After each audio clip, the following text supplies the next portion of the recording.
আমার তো আর কাজ নেই যে সারাদিন তোমায় নিয়ে পড়ে থাকবো।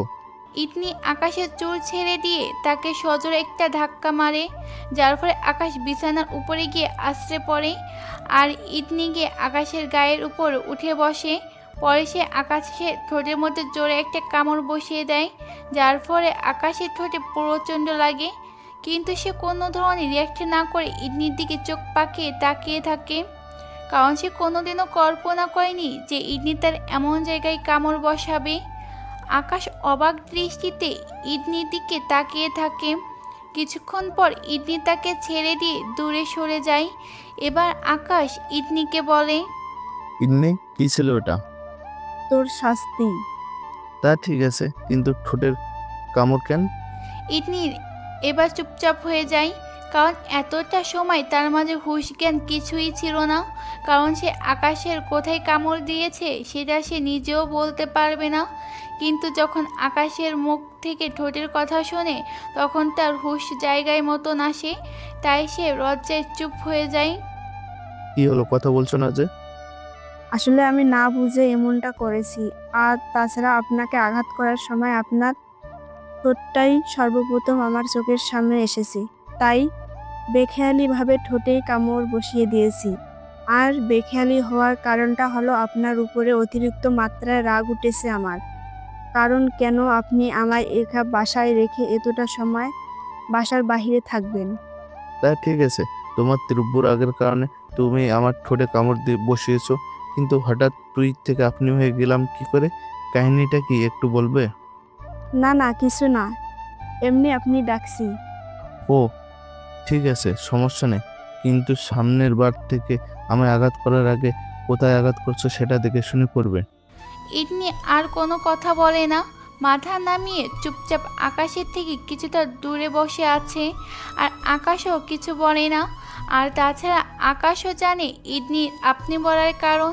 সে ভালো করেই জানে যে উট পাহাড়ের নিচে আসলে পাগলামি শুরু করে, সেমটা ইদনিও করেছে। আচ্ছা ঠিক আছে, আমি যাচ্ছি, তুমি রুমেই থাকো। আকাশ নিচে যাওয়ার জন্য বিছানার থেকে ফ্লোরে পা নামায়। তখনই ইট নিয়ে এসে খপ করে আকাশের শার্ট খামছে ধরে, তার বুকে মাথা রাখে। তারপর ইটনি বলতে থাকে, আপনি প্লিজ এখন নিচে যাবেন না, আমাকে একটু সময় দিন। আপনি আমার একা একা একদম ভালো লাগে না ঘরের মধ্যে থাকতে। প্লিজ আপনি যাবেন না। অবাকের পর অবাক হচ্ছি খালি, কারণ মেয়েটা সেই তখন থেকে অদ্ভুত আচরণ করছে। এই ইদনি, কি হয়েছে বলো তো তোমার? কেউ কি তোমায় কিছু বলেছে, না কোনো কারণে তুমি ভয় পেয়েছো? না, আমায় কেউ কিছু বলেনি, আর কোনো ভয়ও পাইনি। তাহলে এমন অদ্ভুত আচরণ কেন করছো তুমি? তুমি তো আমায় সহ্য করতে পারো না, তাহলে হঠাৎ এমন পাগলামো করছো? বললাম তো, আমার একা থাকতে ভালো লাগে না, আমি একা থাকতে পারি না, তাই আমার তোকে চাই এখন। তুই একদম এখন নিচে যাবি না, চুপচাপ আমায় নিয়ে রুমের মধ্যে বসে থাকবি। না হয় যদি তুই এখন নিচে যাস তাহলে কিন্তু তোর পায়ের মধ্যেও আমি ছুরি মেরে দিব। ইদনির পাগড়ম দেখে আকাশ আর নিচে যায় না। সে চুপচাপ ইদনির আচরণে সাড়া দিচ্ছে। আর ইদনি আকাশের বুকে মুখ গুজে দিয়ে শব্দ করে ফোঁপাচ্ছে। ইদনির ফোঁপানো দেখে আকাশ নিজেও এবার দুহাত দিয়ে ইদনিকে জড়িয়ে ধরে। এমনভাবে অনেকটা সময় কাটে। পরে আকাশ লক্ষ্য করে যে ইদনি তার বুকের মধ্যেই ঘুমিয়ে পড়েছে। তাই সে ইদনিকে নিচ থেকে ছাড়িয়ে নিয়ে বিছানায় বালিশের মধ্যে শুয়ে দেয়। পরে সে মিটমিট করে হাসতে হাসতে নিচে চলে যায়। মা আর ছোট বোনের সাথে সময় কাটিয়ে একদম রাতে খাওয়ার সময় উপরে রুমে উঠে আসে। ইদনি এখনও ঘুমোচ্ছে। এই ইদনি, ওঠো, খাওয়ার সময় হয়েছে। ইদনি ঘুম চোখে আকাশকে উত্তর দেয়, তুই খা, তোর খাওয়া আমি খাবো না। ঠিক আছে। আকাশ আর ইদনিকে না দেখে নিচে চলে আসে। কি রে আকাশ, ইডনি কই? সে খাবে না? না মা, সে খাবে না, সে ঘুমাচ্ছে, তার নাকি ঘুম পেয়েছে অনেক। আরে, খাবে না মানে কি? এটা কোনো কথা? আরে মা বাদ দাও, খিদে নেই তাই হয়তো খাবে না, না হয় তো ঠিকই খেতে আসতো। আচ্ছা ঠিক আছে, তাহলে তোরা খেয়ে নে। আকাশ আর দিয়া খেতে বসেছে। আর আকাশের মা তাদেরকে খাওয়ার বেড়ে দিচ্ছে। আকাশ খেতে খেতে দিয়াকে বলে, কাল সকালে রেডি হয়ে থাকিস, তুই আর ইন্দিকে একই সাথে স্কুল নিয়ে যাব। তোর স্কুলেই তাকে অ্যাডমিশন করিয়েছি। ঠিক আছে ভাইয়া। পরে আকাশও খাওয়া দাওয়া করে নিয়ে রুমে এসে ঘুমিয়ে পড়ে। পরের দিন সকালবেলায় ইদনি আগেভাগে ঘুম থেকে উঠে যায়। সে ঘুম থেকে উঠে চুপচাপ বসে আছে। তার কিছুক্ষণ পর আকাশেরও ঘুম ভাঙে। তার ঘুম ভাঙার পর ইদনিকে বসে থাকতে দেখে বলে, ইদনি, কখন উঠেছো তুমি? এই তো একটু আগেই।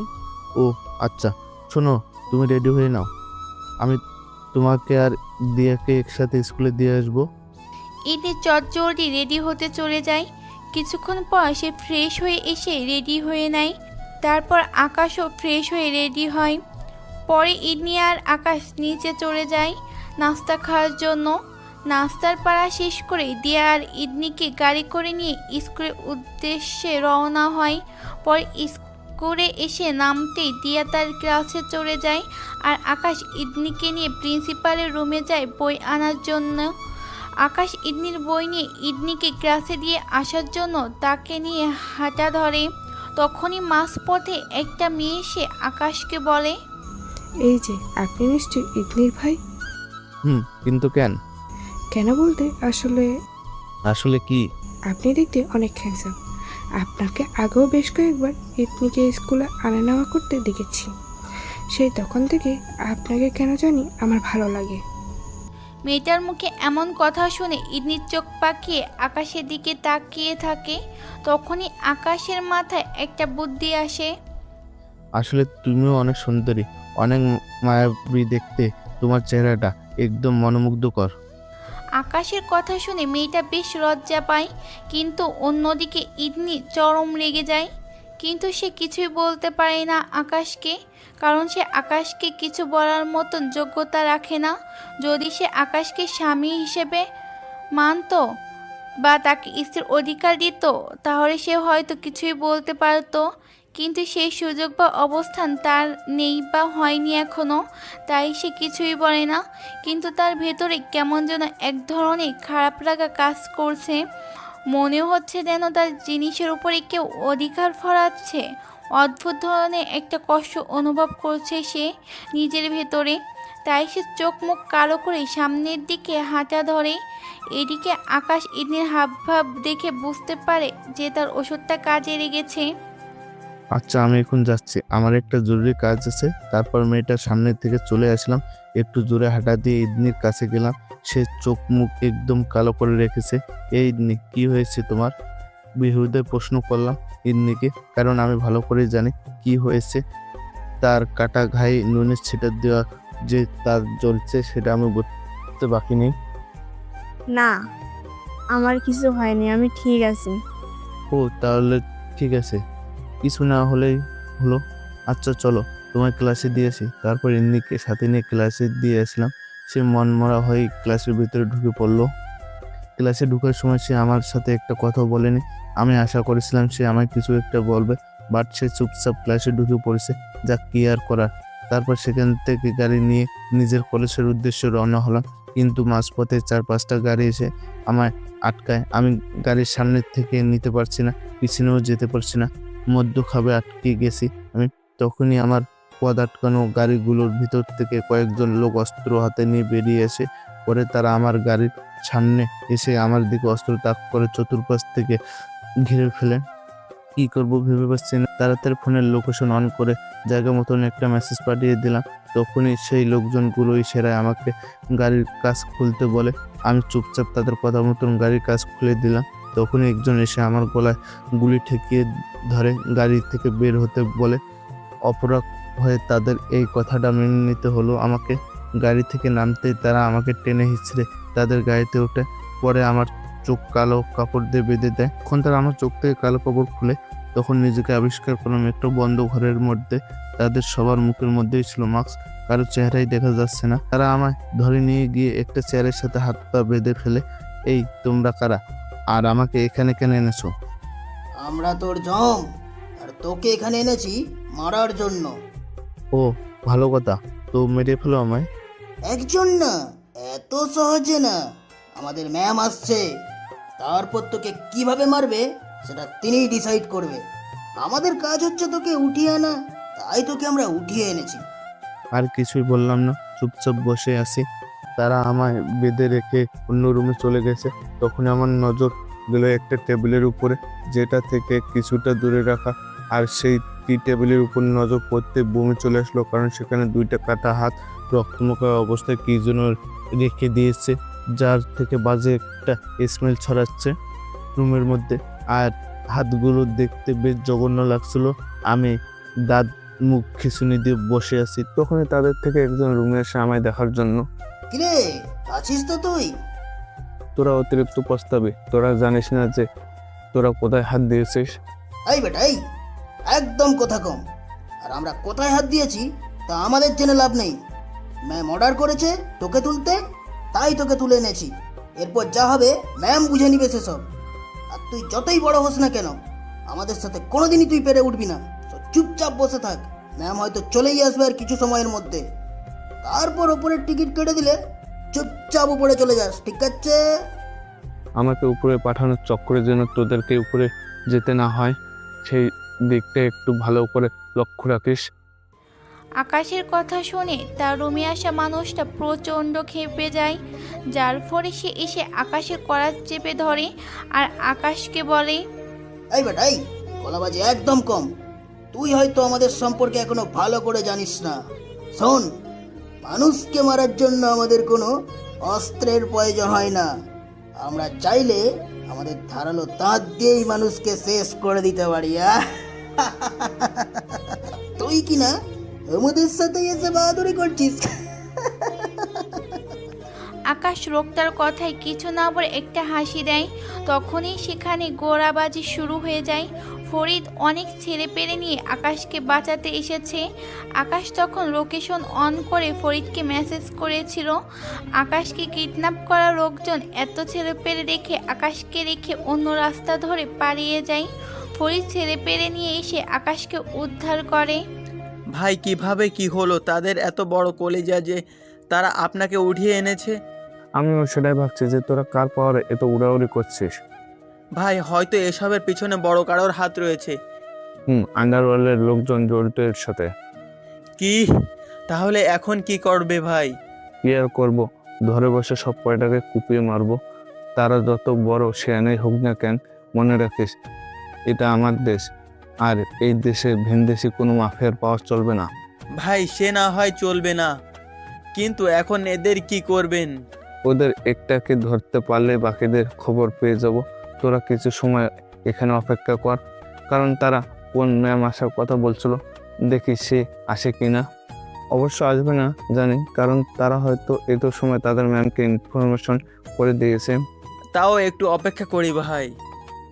ছেলেপেলে নিয়ে অনেকটা সময় অপেক্ষা করলাম তাদের ম্যামের জন্য, কিন্তু সে আসলো না। তার মানে অবশ্য তাদের ছেলেপেলে আমাদের বিষয়ে জানিয়ে দিয়েছে। এই ফরিদ, চল এখান থেকে। আমার মনে হয় আসবে না। ভাই চলেন, কারণ আমারও মনে হচ্ছে তাদের লিডার আসবে না। সবাইকে নিয়ে সেখান থেকে চলে এলাম। তারপর ফরিদকে বললাম ছেলেপেলেকে সবসময় সাথে সাথে রাখতে। পরে আমি বাসার জন্য রওনা হলাম। বাসায় যেতে যেতে তাদের সাহস নিয়ে কল্পনা করছি যে কত বড় কলিজা হলে তারা আমাদের দেশে এসে আমাকে উঠাতে পারে। না, এর একটা ভিত করা দরকার। এসব নিয়ে ভাবতে ভাবতে বাসায় চলে এসেছি। ঘড়ির কাঁটা 12টা ছুঁইছি। ঘরের দরজা বাড়ি দিতে দিকে এসে খুলে দিল। কিরে, তুই বাসায় কখন এলি? তোদের না ক্লাস একটা শেষ হওয়ার কথা? আর ইন্নি কোথায়? একটাই শেষ হয়, কিন্তু ইদনি ভাবির নাকি ক্লাস করতে ভালো লাগছিল না, তাই ভাবিকে নিয়ে চলে আসছি। তো সে এখন কোথায়? রুমে আছে। উপরে নিজের রুমে চলে এলাম। রুমে এসে দেখে ইদনি অন্য পাশ ফিরে বিছানায় শুয়ে আছে। বিছানার কাছে গিয়ে ইদনিকে ডাক দিলাম, এই ইদনি, কি হয়েছে তোমার? ইদনির কোনো জবাব নেই। আকাশ আবার তাকে জিজ্ঞেস করে, এই ইদনি, কি হয়েছে তোমার? তোমার নাকি ভালো লাগছে না বলে ক্লাস থেকে চলে এসেছো। তোমার কি শরীর টরীর খারাপ হয়েছে নাকি? ইদনি এবার কোনো জবাব নেই। ইদনির কোনো সারা শব্দ না পেয়ে আকাশ তাকে হাত দিয়ে নাড়া দেয়। তখনই ইদনি লাল লাল চোখ নিয়ে আকাশের দিকে ঘুরে তাকায়। আকাশ তার চাহনি দেখে ভ্যাবাচেকা খেয়ে যায়, কারণ ইদনির 2 চোখ দিয়ে টুপটুপ করে পানি পড়ছে। তার উপরে আবার তার চোখ জোড়া অগ্নিশিখার মতন লাল হয়ে আছে। ইদনি, কি হয়েছে তোমার? কান্না করছো কেন তুমি? এবার ইদনি জবাব দেয়। না কিছু হয়নি, আমি ঠিক আছি। না, এটা বললে তো হয় না। তোমার চোখের পানি দেখে স্পষ্ট বোঝা যাচ্ছে যে তোমার কিছু একটা হয়েছে। ইদনি এবার চরম লেগে যায়। এই আমার কিছু হলে তোর সমস্যা কি? তোর তো কোনো সমস্যা হওয়ার কথা না। তুই তো মাতব্বরি না করে নিজের কাজ কর গিয়ে। আরে এমনি তুমি খামোকা রেগে যাচ্ছ কেন?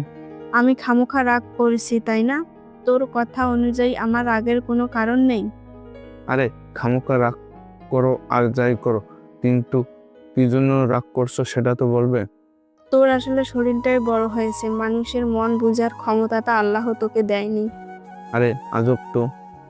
এই তোর আজবের গুষ্টি মারি, তুই আমার চোখের সামনে থেকে দূর হ, আমার চোখের সামনে আসবি না একদম। ঠিক আছে, আমি চলে যাচ্ছি। রুম থেকে বেরিয়ে এসেছিলাম, কিন্তু এমনির ইমন ধারা অদ্ভুত আচরণ দেখে আমার ভিতরে কোনো কৌতূহলই কাজ করছে না। কারণ তার অদ্ভুত আচরণের আসল রহস্যটা কি সেটা আমার জানতে বাকি নেই। তার অদ্ভুত আচরণের কারণ হলো তার স্কুলের মেয়েটার সাথে রসিকতা করা, কিন্তু তার ভিতরে অন্য একটা জিনিস আমাকে ভাবাচ্ছে যে ইনি তো আমায় ভালোবাসে না বা আমায় সহ্যই করতে পারে না, তাহলে অন্যের সাথে রসিকতা করায় সে কেন এতটা হাইপার হচ্ছে। তো যাই হোক, সে আমার সাথে কেমন আচরণ করবে সেটা তার ব্যাপার, সেসব নিয়ে আমি কখনোই মাথা ঘামাবো না। দুপুর হয়ে এসেছে, আবার রুমে এসে ইদনিকে খাওয়ার জন্য ডাক দিলাম, কিন্তু সে সোজা বাংলা না করে দিল যে সে খাবে না।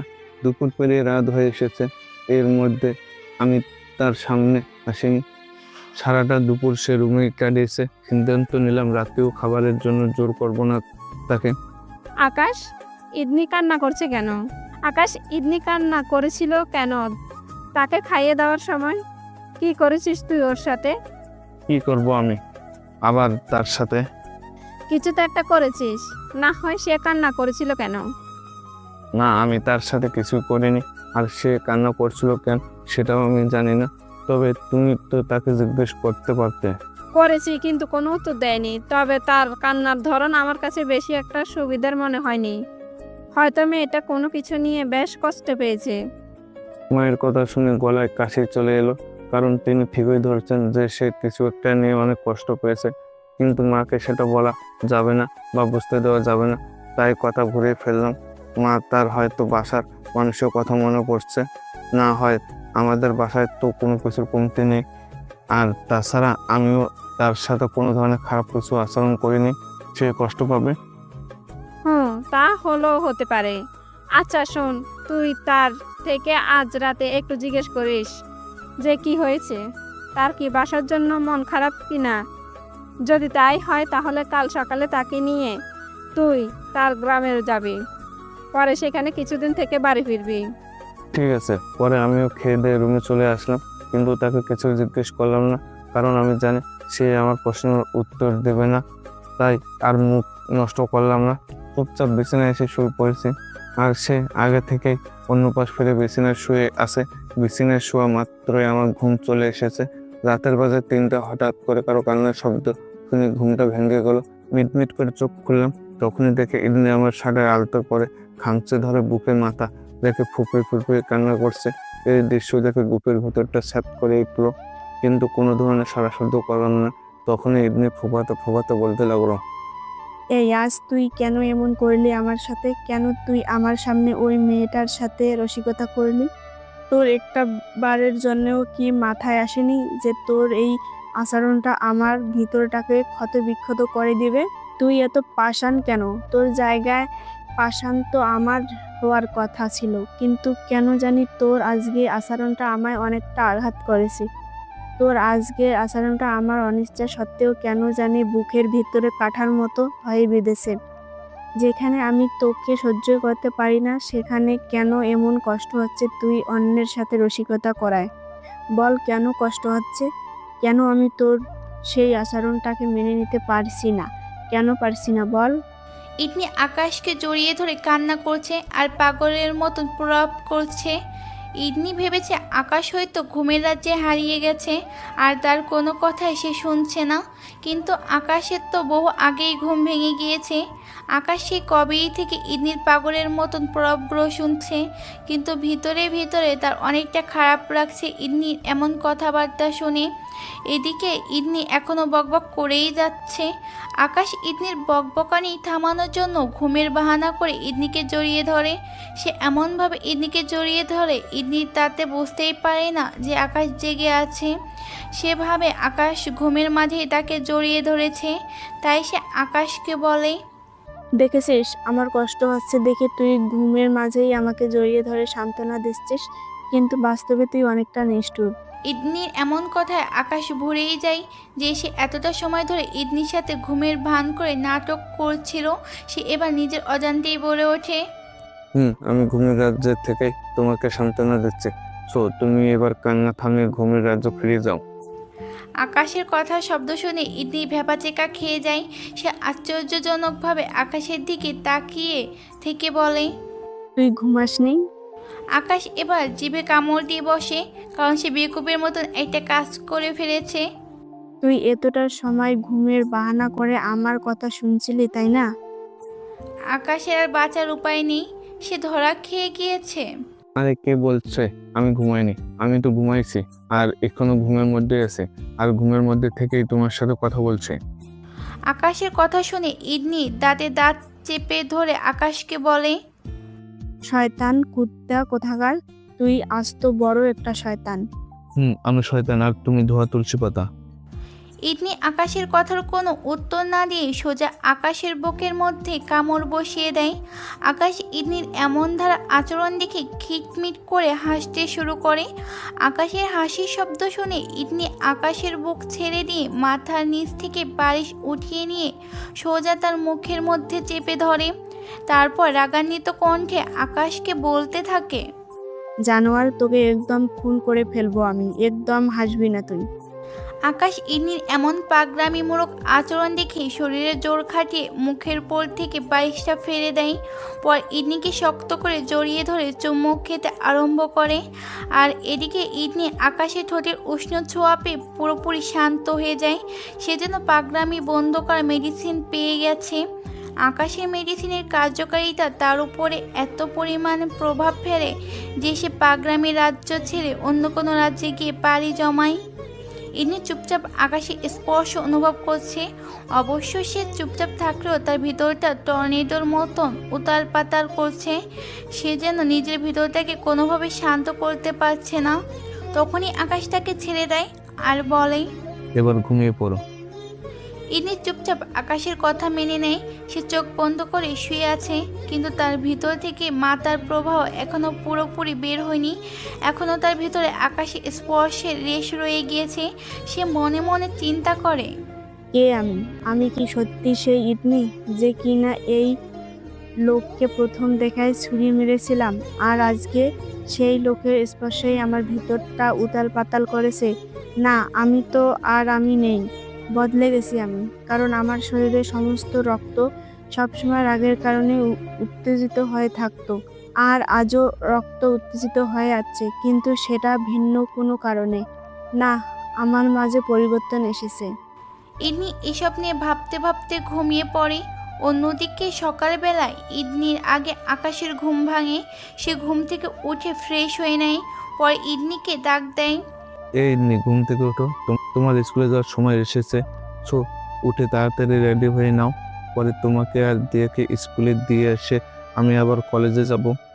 আকাশের ডাকে ইদনি ঘুম থেকে উঠে যায়, কিন্তু সে আকাশকে বলে, না, আপনার আমাদেরকে স্কুলে দিয়ে আসতে হবে না, আমি আর দিয়া মিলে চলে যেতে পারবো। না, তা হচ্ছে না। আমি তোমাদেরকে স্কুলে পৌঁছে দিয়ে এসে কলেজে যাব। এই খচ্চর চুপ একদম। আমি বলেছি না আমাদের মতো চলে যেতে পারবো? আমাদেরকে তোর দিতে আসতে হবে না। তাও কেন তুই স্কুলে দিয়ে আসার জন্য বাড়াবাড়ি করছিস? সেই মেয়ের সাথে কথা বলার জন্য নাকি? তুই কি ভেবেছিস আমি কিছু বুঝি না? এমনি দেখো, এমনটা কিছুই নয়। এই রাগ তোর যেমন তেমন, তোর তেমনের গুষ্টি মারি আমি। আমাদেরকে তোর স্কুলে দিয়ে আসতে হবে না, আমরা একাই স্কুলে যাব। ইন্নি তুমি রাগ দেখাবার যাই করো, তোমাদেরকে একা ছাড়ছি না, কারণ তোমার পিছনে অনেক শত্রু লেগে আছে। তারা যে কোনো সময় তোমার আর বিয়ের ক্ষতি করে দিতে পারে। এই একদম বাহানা দেখাবি না আমাকে। আমি ভালো করেই জানি যে তুই সেই মেয়ের সাথে কথা বলার জন্যই এত টালবাহানা করছিস। সো আমি যেটা বলেছি সেটাই। তোর আমাদেরকে স্কুলে দিয়ে আসতে হবে না, আমরা আমাদের মতো একাই যাব। আর যদি তুই আমাদেরকে একা যেতে না দিস তাহলে স্কুলেই যাব না আমি। ঠিক আছে, যাও, তোমার কথা মেনে নিলাম।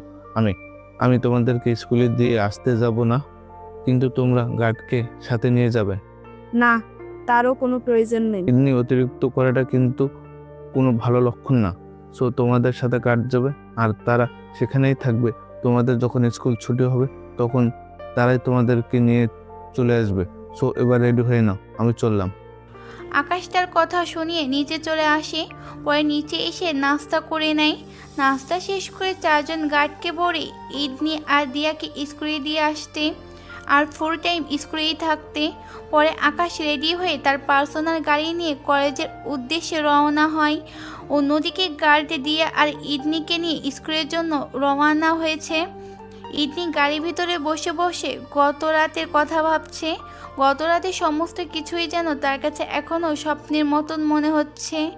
আচ্ছা, সত্যিই কি আমি বদলে গেছি? না হয়তো গতকাল রাতে সেই লোকটাকে কিছু বললাম না কেন আমি? তার মানে আমি সত্যি বদলে গেছি? না, আমার নিজেকে সংশোধন করতে হবে। আমি লোকটার আচরণে তাল মিলালে হবে না, কারণ লোকটাকে আমি ঘৃণা করি। সে আমায় জোর করে বিয়ে করেছে, তার উপরে এখন আবার আমার সমস্ত কিছুর মধ্যে অধিকার ফলাচ্ছে। সো আমি আবার আগের মতো হয়ে যাব। আমি এখন থেকে আমার মতো মর্জি মতন চলবো আর লোকটার উপরে প্রতিশোধ নেব। এসব ভাবতে ভাবতে ইদনি আর দিয়া স্কুলের সামনে চলে আসে। গার্ড তাদেরকে স্কুলের ভিতরে দিয়ে আসে। তারপর তারা স্কুলের বাইরে পাহারায় লেগে যায়। স্কুলে টিফিন ব্রেক দিয়েছে। দিয়া তার বান্ধবীদের সাথে আড্ডা মারায় লিপ্ত হয়ে যায়। অন্যদিকে ইদনি ক্লাসরুম থেকে বেরিয়ে স্কুলের বারান্দায় হাঁটতে শুরু করে। সে স্কুলটাকে খুঁটে খুঁটে দেখছে। তখনই তার সামনে তারই ক্লাসে একটা ছেলে আসে। তারপর সেই ছেলেটা তাকে বলে, তোমার সাথে একটু কথা ছিল। কি কথা বলেন? তুমি না দেখতে খুব মিষ্টি। এ কথা সবাই বলে। তোমাকে গতকাল স্কুলে দেখেই আমি তোমার প্রেমে পড়ে গেছি। সো আমি চাই তোমার সাথে প্রেম করতে। তুমি কি হবে আমার মনের রানী? ইদনি ছেলেটার কথা শুনে চুপচাপ হয়ে যায়। ইদনি নীরবতা দেখে ছেলেটা তাকে বলে, কি হলো, কথা বলছো না কেন রে? আসলে আমার এসবের প্রতি কোনো ইন্টারেস্ট নাই। এই প্লিজ, তুমি এভাবে বলো না। আমি সত্যি বলছি, গতকাল তোমাকে দেখেই তোমার প্রেমে পড়ে গেছি আমি। আর বিশ্বাস করো, গতকাল আর সারাটা রাত আমি ঘুমাতে পারিনি, কারণ চোখ বন্ধ করলে খালি তোমার চেহারা চোখের সামনে ভেসে ওঠে। সো প্লিজ, তুমি আমার সাথে প্রেম করো। আমি তোমায় কখনো কষ্ট দিব না, একদম রানী বানিয়ে রাখবো তোমাকে। কখনো তোমার মনে আঘাত লাগতে দিব না। তুমি যাই বলবো তা মুখ বুঝে সহ্য করে নিব, মেনে নিব তোমার সমস্ত আবদার। ইদনি ছেলেটার ভোলা ভোলা কথা শুনে মুহূর্তের জন্য ভুলে যায় যে সে বিবাহিত, তার সাথে অন্য কারোর জীবন জড়িয়ে আছে। আর সেই ছেলেটাও ইদনির ব্যাপারে জানে না যে ইদনি বিবাহিত। ইদনি ছেলেটাকে বলে, আমিও এমন কাউকে জীবনে চেয়েছিলাম, কারণ আমার অধিকার পরিমাণে রাগ। তাই আমি এমন কাউকে জীবনে আশা করেছিলাম যে সে সবসময় আমার রাগের প্রাধান্য দেবে, কিন্তু কপাল খারাপ আমার যে এমন কাউকে পাইনি। আরে আমি তো এসে গেছি। আমি তোমার সমস্ত রোগের প্রাধান্য দিব। তোমার কথার বুদ্ধিমত্ত কখনো পোষণ করব না। তুমি মুখ ফুটে যাই বলবে আমি তাই মেনে নিব। প্লিজ তুমি রাজি হয়ে যাও। আচ্ছা ঠিক আছে, আমি ভেবে জানাবো। তুমি আগামীকাল আমায় ভেবে জানিও। আমি তোমার জন্য অপেক্ষা করব। তারপর ছেলেটা চলে যায়, কিন্তু ইদনি সেখানে দাঁড়িয়ে থাকে। অন্যদিকে তাদের দুজনের সমস্ত আরব গার্ড শুনে নিয়েছে, কারণ গার্ড ইদনিকে ক্লাসরুম থেকে বের হতে দেখে তার দিকে এগিয়ে আসে। কিন্তু মাঝপথে ছেলেটা ইদনির সাথে এসে কথা বলায় গার্ড একটু দূরে নিজেকে আড়াল করে ফেলে। যার ফলে সে সমস্ত কথা শুনে ফেলে। এদিকে টিফিন ব্রেকের সময় শেষ। ইদনিকে ক্লাসে বসে সে ক্লাসে বসে বসে সেই ছেলেটার কথা ভাবছে। ছেলেটা তো সুন্দরই আছে, তার উপরে আমার সমস্ত ইচ্ছার প্রাধান্য দিবে বলেছে। অন্তত সেই লোকটার মতন তো আর করবে না। না, এই ছেলেকেই আমি আপন করে নেব, কারণ আকাশ নামক খচ্চরটা আমার দুই চোখের বিষ। তাকে আমার কেন জানি সহ্যই হয় না। আর হবেই বা কি করে, সে তো আমার অনেক বড়। তার উপরে সবসময় আমার উপরে জোর খাটানোর ট্রাই করে, আর জোর খাটাইয়ে আমাকে বিয়েটা করেছে। সো এই ছেলের সাথেই আমি রিলেশন চলে যাব, আর তার উপরে প্রতিশোধ নেব। কি ভেবেছিস তুই যে তুই আমাকে বিয়ে করলেই আমাকে নিজের করে পেয়ে যাবি? তাহলে ভুল ভেবেছিস তুই, কারণ ইবনি এক কথার মানুষ, আর তার আগ সম্পর্কে তুই এখনো ভালো করে জানিস না। সো এই ইদনিকে কোনোদিনও আপন করে পাবি না। অন্যদিকে আকাশ ক্লাসে বসে আছে আর স্যার লেকচার দিচ্ছে, কিন্তু তার মন অন্য কোথায়। সে বসে বসে ইদনির চিন্তা করছে। তার মনে কেন জানি কু ডাকছে ইদনির জন্য। ইদনি ঠিক আছে তো নাকি? আমার প্রতিপক্ষ ইদনির কোনো ক্ষতি করে দিয়েছে কে জানে। না, আমি এখন ইদনির স্কুলে যাব। সেই মোতাবেক স্যারকে ওয়াশরুমের জন্য ছুটি নিয়ে বেরিয়ে এলাম। বের তো হয়েছে ওয়াশরুমে যাব বলে, কিন্তু আমি তো আর ওয়াশরুমে যাব না, আমি যাব ইদনির স্কুলে। তাই রাহাতকে বললাম ক্লাস ছুটি হলে আমার ব্যাগ নিয়ে যেন সে বাসায় চলে যায়। রাহাত হলো আমার কলেজের ফ্রেন্ড। কলেজ থেকে বের হতেই ফোনটা বাজতে শুরু করলো। থেকে ফোন বের করতেই দেখে পাকিস্তানি মাফিয়া রকি ভাই ফোন দিয়েছে। ফোনটা রিসিভ করে সালাম বিনিময় করলাম। আকাশ ভাই, একটা ব্যাড নিউজ আছে আপনার জন্য। কি ব্যাড নিউজ? ভাই, আমি তো সমস্ত কিছু জেনে গেছি যে কারা আপনার পেছনে লেগেছে। কে লেগেছে আমার পেছনে? ভাই, যে আপনার পেছনে লেগেছে সে হলো আন্ডারওয়ার্ল্ডের অনেক বড় মাফিয়া, যার নাম হলো আলফা। আর সেই আপনাকে মারার জন্য লোক পাঠিয়েছে। তবে তার পেছনে বাংলাদেশের কে আছে সেই খবর এখনো হাতে লাগেনি। তবে আমার মনে হয় বাংলাদেশের কেউই নেই। আলফাই আপনার দেশে শাসন করার জন্য এসব করেছে। আর শুনলাম 2-1 দিনের মধ্যে নাকি আলফা ছেলে পেলে আপনাকে উঠিয়ে নিয়েছিল, কিন্তু তারা নাকি আপনাকে বেশি সময় আটকে রাখতে পারেনি, কারণ আপনার ছেলে পেলে নাকি আপনাকে বাঁচাতে চলে এসেছিল। তাই তারা আরো ছেলে পেলে দেশে মোতায়েন করেছে আপনাকে এবং আপনার পুরো টিমকে মারার জন্য। আর আলফা নিজেও 2 দিনের মধ্যে বাংলাদেশে যাবে। তো ভাই, এখন এসব থেকে মুক্তি পাওয়ার সমাধান কি? তাদের কি করে শেষ করতে পারবো আমি? আর আপনি আমায় এসব থেকে পিছা ছোটানোর জন্য কিভাবে সহযোগিতা করতে পারবেন? ভাই, আমি আপনার জন্য ফেস কিছুই করতে পারবো না, কারণ আলফা অনেক বড় মাফিয়া আন্ডারওয়ার্ল্ডের। তার সোর্স এবং ছেলে পেলেও অনেক বেশি। তার সাথে কখনোই আমি পেরে উঠবো না। আর সে যদি জানে যে আমি আপনাকে সাহায্য করছি, তাহলে সে আমায় জানে মেরে দিবে। তার মানে আপনি আমার সাথে থাকবেন না? আরে ভাই, তেমনটা নয়। আমি আপনার সাথে থাকবো, কিন্তু আড়ালে থেকে সাহায্য করব। আর আমার বাংলাদেশে যেই ছেলে পেলে আছে তাদেরকে বলে দেব আপনার টিমের সাথে যুক্ত হয়ে আপনাকে সাহায্য করতে। তবে আমার মনে হয় না তাতেও কোনো কাজ হবে, কারণ আলফার জনবল অনেক শক্তিশালী। তার টিমে এমন এমন মানুষ রয়েছে যারা মানুষকে কামড়ে মেরে ফেলতে পারে। আর আপনাকে মারার জন্য সেসব মানুষকে সে বাংলাদেশে পাঠিয়েছে। আর তাদের মাঝে সবচাইতে ভয়ঙ্কর হলো একটা মেয়ে, যার বয়স বেশি হবে না, অনেক অল্প বয়সী একটা মেয়ে, কিন্তু সে মানুষ মারার অনেক দক্ষ। সেই মেয়েটাই আলফার পুরো টিমকে টেট করছে মানুষকে কামড়ে মেরে ফেলার। সো তাকে যদি আপনি শেষ করতে পারেন, তাহলে আলফার টিম অনেকটা নরবলে হয়ে যাবে। ঠিক আছে ভাই, আমি দেখছি। ভাই, সাবধানে থাকবেন, আর আমি আপডেট নিউজ আপনাকে দিব। ঠিক আছে। তারপর ফোন রেখে দিলাম। ভিতরে ভিতরে অনেক ভয় কাজ করছে, কিন্তু সেই ভয়টা নিজেকে নিয়ে নয়, সেই ভয়টা ছিল আমার মা আর ছোট বোন দিয়াকে নিয়ে। তার উপরে আবার এমনি তো আছেই, কারণ অন্যের ঘরের একটা মেয়ে নিয়ে এসেছি, তার উপরে সে মাহারা। তো আমার যদি কিছু হয় তাহলে আমার মা, বোন আর এমনিকে সামলাবে, এসব ভাবতে চোখের কোণে দিয়ে টুক করে 2 ফোঁটা পানি গালে গড়িয়ে এলো। তাড়াহুড়া করে চোখের পানি মুছে ইদনির স্কুলে চলে গেলাম। তাকে আর দিয়াকে বাসায় নিয়ে আসবো। আজকে তাদের আর ক্লাস করতে দেবো না। স্কুলের প্রিন্সিপালকে বলে আকাশ দুজনের জন্য ছুটি নিয়ে নেয়। স্কুলের পিয়ন 10ম শ্রেণী ক্লাসে গিয়ে বলে, আজকের মতো ঈদনির আর দিয়ার ছুটি। বাহিরে কেউ আপনাদের জন্য অপেক্ষা করছে।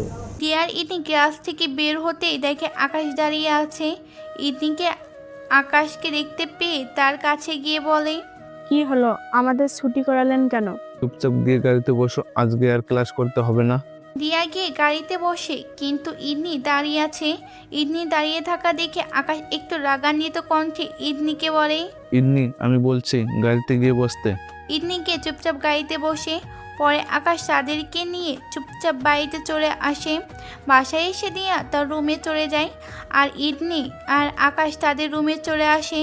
তখনই আকাশ ইদনিকে বলে, আজকে তুমি সারাক্ষণ আমার চোখের সামনে থাকবে, এক ফোঁটাও আমার চোখের সামনে থেকে নড়বে না। কেন নড়ব না? কি ঠেকা আমার যে আপনার সামনে আমার সারাক্ষণ দাঁড়িয়ে থাকতে হবে? ইদনি প্লিজ, তোমায় দুটো হাত জোর করে বলছি, প্লিজ তুমি আজকে আমার কাছে থাকো। ইদনি আকাশকে আর কিছু বলে না, কারণ আকাশের গলার স্বর তার কাছে কেন যেন অন্যরকম লাগছে। তাই সে আকাশের কথায় আর প্রশ্ন তুলে না, চুপচাপ তার কথাই মেনে নেয়। তবে কিছুক্ষণ যেতে ইদনি লক্ষ্য করে আকাশের আচরণে কেমন যেন পরিবর্তন ঘটেছে, কিন্তু সে তারপরও আকাশকে কিছু জিজ্ঞেস করে না। সে চুপচাপ আকাশের সামনে বসে আছে, আর আকাশ বিছানায় শুয়ে আছে। সে আকাশের কথা মতন তার সাথে রুমের মধ্যে সারাদিন ছিল। অন্যদিকে ইদনির বিষয়ে গার্ড এখনও আকাশকে কিছুই জানায়নি। দেখতে দেখতে রাত হয়ে এসেছে। ইদনি খাবারের টাইমে গিয়ে নিচ থেকে খাবার খেয়ে আসে, কিন্তু আকাশ কিছুই খায় না। সে সকালে খেয়েছে, সে মনমরা হয়ে শুয়ে আছে। ইদনি ধীরে ধীরে আকাশের অনেকটা পরিবর্তন লক্ষ্য করে। সে বুঝতে পারে যে আকাশে কিছু একটা হয়েছে, তাই সে এবার আকাশকে জিজ্ঞেস করে, কি হয়েছে আপনার? ইদনির কথার কোনো উত্তর দেয় না আকাশ। তাই ইদনি নিজের অজান্তে আকাশের বুকে হাত রাখে। পরে তাকে আবার জিজ্ঞেস করে, এই কি হয়েছে আপনার? আপনি এমন মনমরা হয়ে আছেন কেন? আকাশ এবারও কিছু বলে না, সে কখনো চুপচাপ হয়ে আছে। এদিকে ইদনি যে তার শরীরে নিজ থেকে হাত রেখেছে, সেই দিকেও আকাশের কোনো খেয়াল নেই। সে নিজের মতোই শুয়ে আছে। এই যে কি হয়েছে বলেন না আমায়। আপনার এমন অদ্ভুত আচরণ দেখে আমার না কেমন জানি লাগছে। এবার আকাশ উত্তর দেয়, আমার কিছু হয়নি, চুপচাপ ঘুমিয়ে পড়ো। ইদনি আর কোনো কথা বলে না, সে চুপচাপ আকাশের বুকে হাত রেখে ঘুমিয়ে পড়ে। আকাশও কিছুক্ষণ পর ঘুমিয়ে যায়, কিন্তু সে ঘুমের ঘরে স্বপ্ন দেখে যে আরফা তাকে মেরে ইদনিকে তার সাথে নিয়ে গিয়েছে। ইদনিকে তার সাথে নিয়ে গিয়ে তার বিশাল বাংলোয় আটকে রেখে তার সাথে অশালীন আচরণ করছে। তখনই আকাশ ঘুমের ঘরে চেঁচিয়ে ওঠে, যার ফলে তার ঘুম ভেঙে যায়। সে ঘুম ভাঙার পর বুঝতে পারে যে সে এতটাই সময় স্বপ্ন দেখছিল। সে চোখ মেলে আশেপাশে ঘুরে ঘুরে তাকাতে থাকে। তখনই তার নজর ইদনির দিকে যায়। তার নজর ইদনির দিকে পড়তেই সে দেখতে পায় ইদনি চিতাবাঘের মতন চোখ বড় বড় করে ভয়ানক দৃষ্টিতে আকাশের দিকে তাকিয়ে আছে। মনে হচ্ছে যেন ইদনি আকাশকে আস্ত গিরে খেয়ে ফেলবে। আকাশ চমকে যায় ইদনির এমন ভয়ানক চাহনি দেখে। তাই সে ইদনিকে জিজ্ঞেস করে, ইদনি, কি হয়েছে? তুমি আমার দিকে এমন ভয়ানক দৃষ্টিতে তাকিয়েছো কেন? আচ্ছা, তো সমস্যাটা কি বল আগে? আমার তো কোনো সমস্যা নেই, সমস্যা তো তোমার এনা মনে হচ্ছে, তাই চিতাবাঘের মতন আক্রমণাত্মক ভাবে আমার দিকে তাকিয়ে আছো। সমস্যাটা আমার, কিন্তু তার কারণটা হলি তুই। রাতে বাজে 3টা, তুই সেই বিগত 1 ঘন্টা থেকে বিছানার গন্ডারের মতো গড়াগড়ি খাচ্ছিস। তোর জন্য শান্তি মতো ঘুমাতেও পারছি না। তোর হাত আছড়ে আমার শরীরের উপরে এসে পড়ছে, তার উপরে আবার এখন ষাঁড়ের মতন আমার নাম ধরে চেঁচিয়ে উঠছিস। তাই তোর দিকে এভাবে তাকিয়ে আছি। আকাশ ইদনির কথা শুনে বুঝতে পারে যে সে যখন ইদনিকে নিয়ে ঘুমের মাঝে স্বপ্ন দেখছিল, তখন তার ছটফটানি তা বাস্তবে হচ্ছিল, যার কারণে সে অস্থিরতায় হাত পা ছুটাছুটি করছিল। আর তাই ইদনি রেগে তাদেরকে এভাবে তাকিয়ে আছে। কিন্তু এসবের ভিড়ে তার আরেকটা জিনিস চোখে বাঁধে। ইদনি এমন ভয়ানক চাউনি এর আগে তো কোনোদিন দেখিনি আমি, আজকেই তার এই ভয়ানক চাউনি চোখে পড়লো। আকাশ ইদনিকে নিয়ে ভাবতে ভাবতে অন্যমনস্ক হয়ে যায়। তখনই ইদনি তাকে বলে, কিরে, কি হয়েছে? কথা বলছিস না কেন তুই? কোন দুনিয়ায় হারিয়েছিস? ইদনি তাকে আকাশের ঘোর কাটে। আসলে আমি তোমাকে নিয়ে একটা খারাপ স্বপ্ন দেখেছি, তাই এমন ছটফট করছিলাম। তোর দেখা স্বপ্নটা যেন সত্যি হয়, তাহলে বেঁচে যেতাম আমি, কারণ তোর সাথে কখনোই আমার কোনো কিছু হবে না। তাই হয় তুই মরে যা, না হয় খোদা আমাকে নিয়ে যাও, অন্তত মুক্তিটা আমার মিলবে। আকাশের মনে বিশালভাবে গিয়ে লাগে ইদনির কথাটা, কারণ সে ইদনির জন্য এমন ছটফট করেছিল, আর সেখানে ইদনিই তাকে এই সমস্ত কথাবার্তা বলছে। ইদনি, আমি সরি, আসলে আমার জন্য তোমার ঘুম নষ্ট হয়েছে। আগামীতে এমনটা আর হবে না। আমি আগামীতে তোমার ঘুমের বিষয়টা খেয়াল রাখবো, আর তোমার মরতে টরতে হবে না। সময় আসলে আমি অন্য দুনিয়ায় পাড়ি জমাবো, তখন আর তোমাকে এত প্যারা উঠাতে হবে না। ইদনিও চুপ হয়ে যায় আকাশের কথা শুনে, কারণ কেন জানে আকাশের কথাটা শুনে বেশ একটা খারাপ লাগা কাজ করে তারও মনের ভিতরে। তাই সে আর কিছু না বলে ঘুমিয়ে পড়ে। সকালবেলায় প্রতিদিনই নেয় আকাশ ঘুম থেকে আগে উঠে যায়, আর আজও তার ব্যতিক্রম হয়নি। সে ইদনির আগে ঘুম থেকে উঠে পড়েছে, কিন্তু আজকে আর সে ইদনিকে ডাকে না। সে কিছু না খেয়ে সকালবেলায় ঘর থেকে বের হয়ে যায়, আর বের হওয়ার সময় সেই চারজন গার্ডকে বলে যায় দিয়া আর ইদনিকে স্কুলে নিয়ে যেতে। তারপর আর কাউকে কিছু না বলে মঞ্জুর ভাইকে নিয়ে কোথায় যেন চলে যায়। এদিকে ইদনি ঘুম থেকে উঠে দেখে আকাশ নাই। এটা দেখে সে বেশ খুশি হয়, কারণ আজ আর সে বিরক্তিকর মানুষটাকে ঘুম থেকে উঠে দেখতে হয়নি, আর তাছাড়া তার সাথে তর্কও করতে হয়নি, কারণ এই 2 দিনে একটা রুটিন হয়েছে তাকে স্কুলে আসার বিষয় নিয়ে দুজন বাড়াবাড়ি করায়, যেটা আজ আর করতে হয়নি। তাই সে নিজে উঠে আপন মনে রেডি হয়ে নাস্তা করে নেয়। পরে গার্ডে তাদেরকে স্কুলে দিয়ে আসে। টিফিন ব্রেকে সেই ছেলেটা ইদনির জন্য অপেক্ষা করছে। ইদনিও সেখানে চলে যায় আর ছেলেটাকে হ্যাঁ করে দেয়। ছেলেটা তো বেশ খুশি ইদনির হ্যাঁ বলায়, কিন্তু ইদনির মনে তেমন কোনো খুশি নেই, তবে আবার সে আপসেটও না, মোটামুটি মাঝামাঝি অবস্থায় আছে সে। সারাটা টিফিন ব্রেক ইদনি সে ছেলেটার সাথে বসে বসে গল্প করে, যার কারণে তাদের মধ্যে ভালো একটা আন্ডারস্ট্যান্ডিং হয়ে যায়।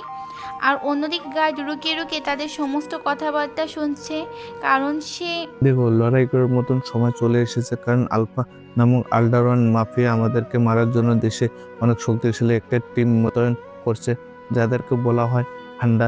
তারা কিন্তু অনেক ভয়ঙ্কর, তারা মানুষের কামড় দিয়ে মেরে ফেলতে পারে। আর তাছাড়া আন্ডারওয়ার্ল্ডের মাফিয়া আলফা সে নিজেও আজকালের মধ্যে তার সমস্ত দলবল নিয়ে দেশে আসবে আমাদেরকে মারার জন্য। তার মোটিভ হচ্ছে আমাদেরকে মেরে দেশের উপরে কার্য করা। সো তোমরা প্রস্তুতি নিয়ে রাখো তাদের সাথে লড়াই করার। আকাশের কথা শুনে একজন বলে, ভাই ভাই, আমাদের কাছে তো অস্ত্র ছাড়া কিছুই নেই, আর তাদের কাছে তো সমস্ত কিছুই আছে। তাদের কাছে অস্ত্রও আছে, আবার আবার ট্রেনিং প্রাপ্ত লোকও আছে, যারা অস্ত্র ছাড়াই মানুষকে মারতে পারে। তো আমরা তাদের সাথে মোকাবিলা করে কি পেরে উঠবো? তাদের থাকলে আমাদেরও আছে। আমি আমাদের আন্ডারওয়ার্ল্ডে থাকা লোকজনকে খবর দিয়েছি, তাদের লোকজন যদি আমাদেরকে কামড়ে মারতে পারে তাহলে আমাদের লোকজনও তাদেরকে মারতে পারবে, কারণ আমাদের কাছেও তাদের মতো ভয়ঙ্কর একটা ফোর্স আছে, যারা মানুষের শরীরে কৌশলে হাত দিলেই তারা মারা যাবে। সো ভয় পাওয়ার কিছুই নেই, আমরা পারি আর না পারি কিন্তু তাদের সাথে মোকাবেলা করবই। আকাশের কথা তার দৌড়ের লোকজন কিছুটা আশ্বাস পায়, তাই তারাও প্রস্তুতি নেয় ফাইট করার। আকাশ সবাইকে গুছিয়ে গাছিয়ে বিকাল 5টায় বাসার উদ্দেশ্যে রওনা হয়। তখনই মাফিয়া রকি তাকে ইনফর্ম করে যে আলফা বাংলার মাটিতে পা দিয়ে দিয়েছে। আকাশ, খাবি না তুই?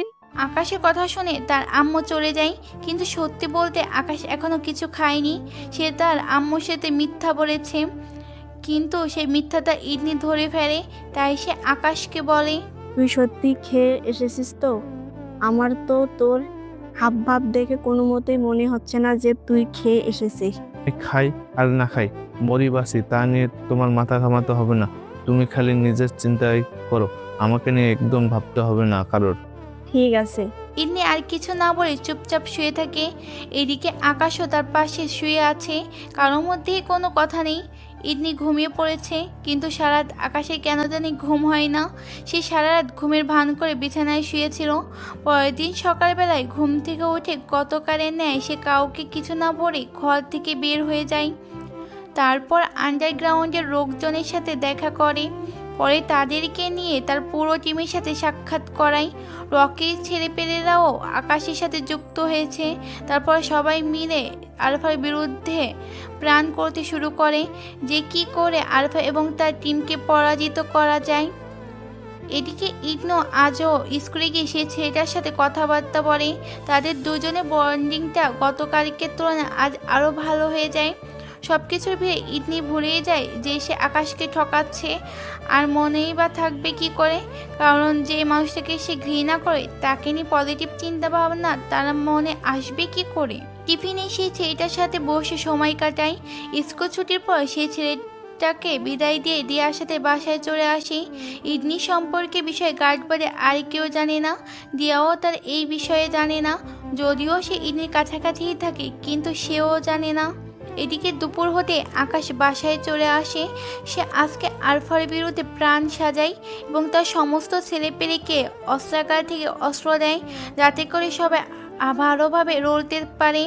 সে বাসায় এসে আগে নেই মন খারাপ করে রুমে পড়ে থাকে। দেখতে দেখতে বিকাল হয়ে যায়। ইডনি আকাশ বাসায় আসার পর বহুবার তার সামনে গিয়ে যাতায়াত করে, কিন্তু তাকে কিছুই বলে না। সে আকাশের সাথে কোনো ধরনের কথাই বলে না, কারণ গতকালের পর তার আরও রুচি উঠে গেছে আকাশের সাথে কথা বলার। গতকাল আকাশ তার বিষয়ে ভাবতে না করেছে দেখে সে সেলফিশের মতন তার কথা মেনে নিয়ে কথাবার্তায় বলা অফ করে দেয়। এভাবে সময় পেরোতে থাকে। আকাশ রুমে শুয়ে বসে সময় কাটাচ্ছে। ঘড়ির কাটা 11টা ছুঁই। তখনই ফরিদ আকাশকে ফোন দেয়। আকাশ নর্মালভাবে রুমের মধ্যে ফোনটা রিসিভ করে, কারণ ইডনি এখনও রুমে আসেনি, সে এখনও নিচেই রয়েছে। ফরিদ বলো। ভাই আরও 3টা ছেলে গায়েব। আমাদের এত খোঁজ করেছি তাদের, কিন্তু কোনো খোঁজই পাইনি। হয়তো তাদেরকেও মেরে গুম করে ফেলেছে আলফার লোকেরা। ভাই আপনি তাড়াতাড়ি আলফাকে শেষ করেন। ফরিদ চিন্তা করিস না, আগামী 2-3 দিনের মধ্যেই তাদের খেল খতম করবো। আমি শুধু একজনের অপেক্ষায় আছি, সে আমাকে ইনফরমেশন দিলে সবাই মিলে হামলা করব তাদের উপরে। কিন্তু এখন চুপসে থাকার কারণ হচ্ছে আলফার বিষয় কিছুই জানি না। সে কোথায় আছে বা কী করছে। আমরা যদি তাকে খোঁজার জন্য আলাদাভাবে বিভক্ত হই, তখন দেখা যাবে তারাই আমাদের ক্ষতি করে বসবে। তাই আমরা ছড়িয়ে ছিটিয়ে না থেকে একত্রে থাকবো। সময় আসলেই তাদের উপরে হানা দেবো। ঠিক আছে ভাই, তাহলে আচ্ছা, এখন ফোন রাখলাম, আগামীকাল কথা বলবো তোদের সাথে। আচ্ছা ভাই। আকাশ ফোন রাখতে ইডনি রুমে আসে। ইডনি রুমে এসে চুপচাপ তার পাশে শুয়ে পড়ে, কিন্তু কোনো কথা বলে না। আকাশ ইডনির বিষয়টা লক্ষ্য করে, কিন্তু সেও তাকে এই বিষয়ে কিছু জিজ্ঞেস করে না, কারণ সে এখন তাকে এই বিষয় নিয়ে জিজ্ঞেস করলেই ঝামেলা বাঁধবে। কিন্তু আকাশ সে ঝামেলা চায় না, কারণ সে এমনিতে একটা ঝামেলার মধ্যে আছে, তাই সে চুপচাপ শুয়ে থাকে। অন্যদিকে ইডনি শুয়ে শুয়ে সেই ছেলেটার কথা ভাবছে। সে তার মন থেকে আকাশের স্থান সরিয়ে সেই ছেলেটার জন্য স্বপ্ন বুনতে শুরু করেছে। আর পাশে শুয়ে ইডনির হাতে প্রতারিত হওয়া আকাশ দেশের মানুষ এবং তার পরিবারের পরিজনের কথা চিন্তা করছে, কারণ তার কিছু হলে তার পরিবারকে দেখার মতন কেউ নাই।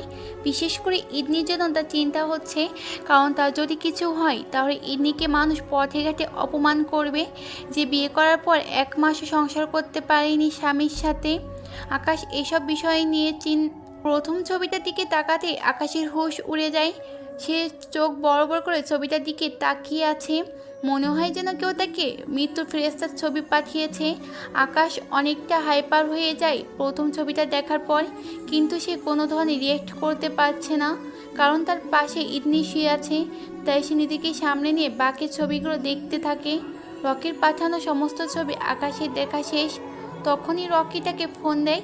আকাশ রকির ফোন রিসিভ করে তাকে বলে, ভাই একটু হোল্ড রাখলাম, আমি বারান্দায় গিয়ে কথা বলছি। আকাশ বিছানা থেকে উঠে গিয়ে বারান্দায় চলে যায়। পরে বারান্দায় গিয়ে রকিকে জিজ্ঞেস করে, ভাই কি ছিল এসব? আপনি আলফা এবং তার দলবল কোথায় আস্তানা গেড়েছে, তার ছবি পেলেন কি করে? আরে আকাশ ভাই, বললাম না আপনাকে যে আমার সাধ্য মতন আমি আপনাকে সাহায্য করব, সো তাই করেছি। আলফা এবং তার সমস্ত ছেলে পেলে যেখানে বসে বসে আপনাকে মারার প্ল্যানিং করছে, এসব ছবি সেখান থেকেই আমার কাছে কেউ একজন পাঠিয়েছে। আপনাকে তো আগেই বললাম আমার একজন ছেলে তাদের মাঝে আছে। সেই আমাকে আলফা এবং তার পুরো টিমের ব্যাপারে খবর দিচ্ছে। তো এবার আপনি ছবিগুলো থেকে তাদের লোকেশন বের করুন। ভাই, আমি তাই করব। ছবিগুলো সমস্ত ছেলেপেলের কাছে পাঠিয়ে দেব, তাদের খুঁজে বের করব। কিন্তু আকাশ ভাই সাবধান, কারণ আলফা অনেক ডেঞ্জারাস একটা মানুষ। আমি যতদূর জানি সে কখনো কাঁচা খেলা খেলে না, আর তার সাথে লড়াই করে আগে কেউ কখনো পারেনি। সো আপনার জন্যও মুশকিল হবে তাকে হারানো। তাই যা করবেন ভেবেচিন্তে প্ল্যান মোতাবেক করবেন, না হয়তো আপনি মারা পড়বেন। ভাই, জানি না কি হবে, তবে আমি আমার সব দিয়ে চেষ্টা করব। ভাই আবারও বলছি, সাবধানতার সাথে কাজ নেবেন, কারণ সে আগেও বহু বড় বড় মাফিয়াকে হারিয়েছে, আর তারা আপনার থেকেও বড় বড় মাফিয়া ছিল। তাই আপনাকে নিয়ে আমার ভয় হচ্ছে। সত্যি বলতে আমার ভরসা হচ্ছে না আপনার উপরে যে আপনি তার সাথে পেরে উঠবেন, কারণ তার যে শক্তিশালী ফোর্স তাদের সাথে কখনোই পেরে ওঠা সম্ভব না। বলতে গেলে এক কথায় সব কয়টা হায় না, মানুষকে মেরে ছিঁড়ে ফুঁড়ে রক্ত খাওয়াই তাদের কাজ। সো মাথা ঠান্ডা করে কাজ নিন। আপনি যদি একবার তার কাছে হেরে যান তাহলে তো সোজা মারা পড়বেন, আর আপনার পরিবারকেও সে ছাড়বে না। আকাশ এমনিতেই ঘাবড়ে আছে, তারপরে সে রকির কথা শুনে আরও ঘাবড়ে যায়, কারণ তার কাছে ছেলে পেলে আছে ঠিক, কিন্তু সে তাদেরকে নিয়ে আলফার মোকাবিলা করতে পারবে কিনা সেটা নিয়েই তার ভয় হচ্ছে। সে এই কয়দিনে আলফার ভয়াবহতা সম্পর্কে অনেকটুকুই জেনেছে। আলফা কতটা ভয়ঙ্কর আর নিষ্ঠুর সেটা ভেবেই তার ভয় হচ্ছে। যদি দেশের কোনো মাফিয়া হতো তাহলে সে ইজিলি তার সাথে মোকাবিলা করতে পারত, কিন্তু আলফা তো অনেক বড় মাফিয়া, আর তার জন্যই সে পুরো আন্ডারওয়ার্ল্ডের মাফিয়াদের হাতে মুঠোয় করে রেখেছে। তার সাথে আন্ডারওয়ার্ল্ডের কোনো মাফিয়া পাঙ্গা নেওয়ার মতন সাহস করে না, আর সে তার সাথে লড়াই করতে চলেছে। আকাশের ভয় যেন ক্রমশ বেড়েই চলেছে, তবে ভয়টা সে নিজেকে নিয়ে পাচ্ছে না, তার ভয়টা হচ্ছে অন্য জায়গায়। সে মরে গেলেও কোনো আপত্তি নাই, কিন্তু তার পরিবারের কোনো ক্ষতি না হওয়াই চাই। সে তার মা বোনকে অনেক বেশি ভালোবাসে। ভাই ভয়ের কিছু নাই, মাথা ঠান্ডা করে কাজ নিলেই সব হয়ে যাবে। আকাশের চোখে পানি চলে আসে, তার মা বোন আর ইদনির কথা ভেবে সে কান্না জড়িত কণ্ঠে রকিকে বলে, রকি ভাই, আমার একটা আবদার রাখতে হবে আপনাকে। কি আবদার? ভাই, আমার যদি কিছু হয়ে যায় তাহলে আপনি আমার মা বোনকে নিজের দেশে নিয়ে চলে যাবেন, কারণ তাদের কিছুই হওয়া চাই না। আর বিশেষ করে ইদনিকেও সাথে নেবেন, কারণ মেয়েটাকে আমি খুব ভালোবাসি রকি ভাই। এমনিতেই মেয়েটাকে তার মতের বিরুদ্ধে গিয়ে বিয়ে করে অনেক বড় একটা অন্যায় করে ফেলেছি আমি তার সাথে। এর উপরে যদি আমার কারণে আলফা তার কোনো ক্ষতি করে বসে তাহলে আমি সেটা মরে গিয়েও মানতে পারবো না। প্লিজ ভাই, আপনি তাদের দেখাশোনা করে রাখবেন। আমার কারণে ইদনির কিছু হওয়া চাই না। ভাই, মেয়েটাকে আমি আমার নিজ জীবনের চাইতে বেশি ভালোবাসি। আমার নিজের জীবনের বিনিময়ে হলেও আমি তাকে রক্ষা করতে চাই। আমি মরে যাই তাতে কোনো আফসোস নেই আমার, কিন্তু তার কিছু হলে আমার জীবনটা বৃথা হয়ে যাবে। প্লিজ ভাই, আপনি তাদেরকে আপনার হেফাজতে রাখবেন। আকাশ রকিকে এসব বলতে বলতে কান্না করে দেয়। তার কান্নার আওয়াজ রকি ফোনের অপর প্রান্ত থেকে শুনতে পাই। তার ভয়টা যেন আরও বহুগুণ বেড়ে গিয়েছে। আরে আকাশ ভাই, আপনি শান্ত হন প্লিজ, কান্না করিয়েন না আপনি। ইনশাল্লাহ আপনার কিচ্ছু হবে না, বরং আপনি তাদের পরাজয় করবেন। আর আপনার কিছু হোক বা না হোক, আমি এখন থেকেই আপনার মা বোন আর প্রিয় মানুষের জিম্মাদারি নিচ্ছি। আমার জীবন থাকতে তাদের কোনো ক্ষতি হতে দিব না আমি। ধন্যবাদ ভাই। আকাশ ভাই, আমি বলছি আপনি পারবেন। আপনি সমস্ত ভয়ভীত দূর করে পারফেক্ট একটা প্ল্যান করেন তাদেরকে শেষ করার। আলফা কিছু করার আগেই অগ্রসারিতভাবে আপনি তার উপরে হামলা করেন, তাহলে সে জয়ের মুখ কোনোদিনই দেখবে না। ঠিক আছে ভাই। তাহলে এখন ফোন রেখে শান্ত মাথায় প্ল্যান সাজান। আকাশ ফোন রেখে চুপচাপ বারান্দায় বসে আছে। সে বারান্দায় বসে বসে আলফার বিরুদ্ধে প্ল্যান করে।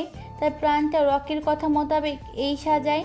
সে আলফার কিছু করার আগে তার উপরে হামলা করার পরিকল্পনা করে। আগামীকাল সকালে সে আলফার উপরে হামলা করবে। সমস্ত কিছু মাথায় সেট করে নেয়। এসব নিয়ে ভাবতে ভাবতে সারাটা রাত ঘুম না গিয়ে বারান্দায় কাটিয়ে দেয়। পরে সকাল হতেই রুমে চলে আসে। সে রুমে এসে দেখে ইদনি ঘুমিয়ে আছে। সে চুপচাপ ইদনির পাশে বসে, তারপর আলতো করে ইদনির মাথায় হাত বোলাতে থাকে। ইদনির মাথায় হাত বোলাতে বোলাতে তারও ঘুম পেয়ে যায়, তাই সে নিজেই অজান্তেই ঘুমিয়ে পড়ে। যখন তার ঘুম ভাঙে তখন সে দেখতে পায় ইদনি তাকে ডাকছে। এই যে উঠুন, আমার স্কুলের সময় হয়ে এসেছে, আমায় তাড়াতাড়ি স্কুলে দিয়ে আসুন। আকাশ ঘুম থেকে উঠে ইদনির কথা শুনে চমকে যায়, কারণ ইদনি আজ তাকে নিজেই বলেছে স্কুলে দিয়ে আসতে। সে অবাক করে ইদনিকে কিছু বলে না। ইদনির কথা মতন চুপচাপ উঠে রেডি হয়ে দিয়ে আর ইদনিকে স্কুলে দিয়ে আসে। আর সাথে সে 4 জন গার্ডকেও অন্য গাড়ি নিয়ে স্কুলে আসতে বলে। সে এখন কোনোভাবে রিস্ক নিতে চায় না, কারণ তার প্রতিপক্ষ এখন যে কোনো সময় তাদের উপরে হামলা করতে পারে। তাই গার্ডকে স্কুলে কড়া পাহারায় থাকতে বলে। পরে সে সেখান থেকে সোজা তার ছেলেপেলের কাছে চলে যায়। তারপর সবাইকে তৈরি হতে বলে লড়াই করার জন্য। আকাশ সবাইকে জানিয়ে দেয় আগামীকাল তারা সবাই আলফার উপরে হামলা করবে, আর আজকের মধ্যেই তাদের লোকেশন খুঁজে বের করতে হবে। আকাশের কথা শুনে ফরিদ তাকে বলে, ভাই তাদের লোকেশন কি করে বের করব?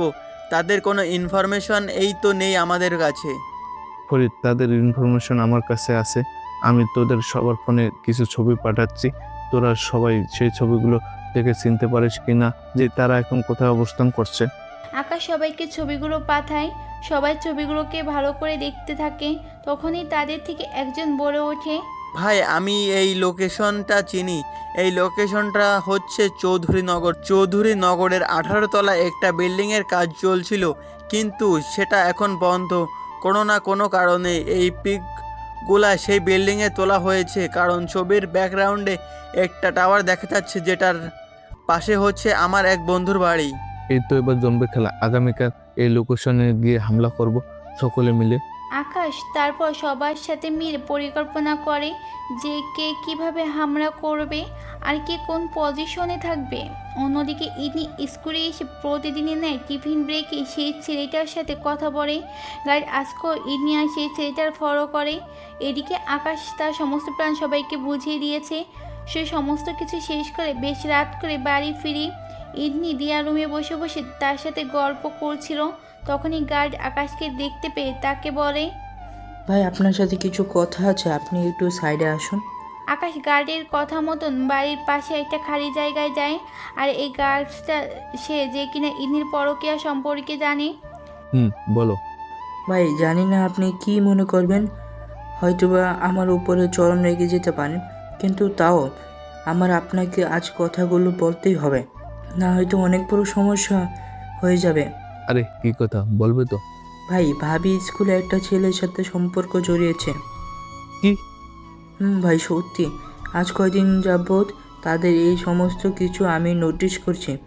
আপনি হয়তো আমার কথা বিশ্বাস না করতে পারেন, কিন্তু আমার কথাগুলো সত্যি। তাহলে তুমি এসব আমায় আগে জানাওনি কেন?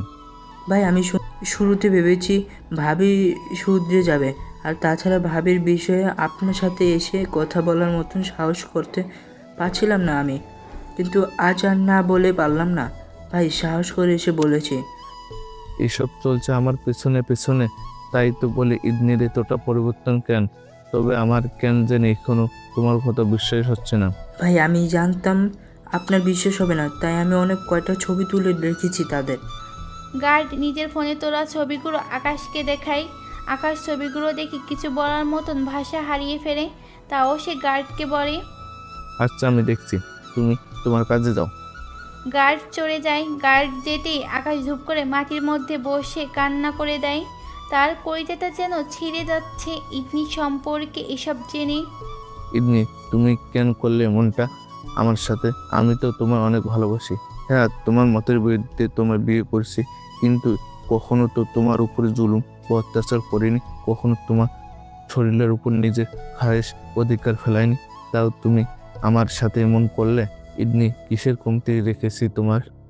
আমার জানা মতো কোনো কিছুরই কমতি ছিল না, তাও তুমি আমায় এভাবে ঠকালে। বলো কেন ঠকালে তুমি আমায় এভাবে? আকাশ এসব বলতে বলতে কান্নায় মশগুল হয়ে পড়ে। আকাশ অনেকটা ভেঙে পড়ে ইদনির এমন আচরণে। আগামীকাল তার এত বড় একটা লড়াই, আর আজকে ইদনি তার ভিতর থেকে ক্ষত বিক্ষত করে দিয়েছে। যেখানে ইদনি তার পাশে থাকার কথা ছিল, সেখানে ইদনি তাকে ভিতর থেকে মেরে ফেলেছে। সে ঘণ্টাখানিক মাটিতে বসে কান্না করে, তারপর কোনোভাবে নিজেকে সামলে নেয় আর মনে মনে ঠিক করে ইদনিকে সে সেই ছেলের হাতে তুলে দিবে। ইদনি, আমি তোমার সেই ছেলের হাতে তুলে দেবো, আমি চাই না তুমি আমার সাথে থেকে কষ্ট পাও।